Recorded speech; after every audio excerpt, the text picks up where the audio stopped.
طب اما نيجي نتكلم، هل هناخد بقى اصناف البروتين الحيواني ما دام هو بقى كامل يبقى اخد مني بقى كميات بقى بعد ما خلاص ده كامل بقى؟ لا، مش عايزين نقول ان هو عشان هو كامل يبقى ناخد منه بشكل ابيوزنج يعني، او ناخد منه بشكل كبير جدا، لان كل البروتين الحيواني يحتوي على دهون. يعني البروتين ما بيبقاش موجود لوحده في الفراغ كده.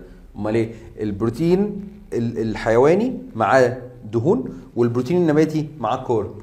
فبالتالي برضو ما ينفعش اعمل ابيوزنج او انا اسوء استخدامهم واخد منهم بكميات كبيره، لان انا لو خدت بروتين حيواني بنسب عاليه هاخد معاه دهون حيوانيه اللي احنا لسه قايلين عليها ان هي مضره.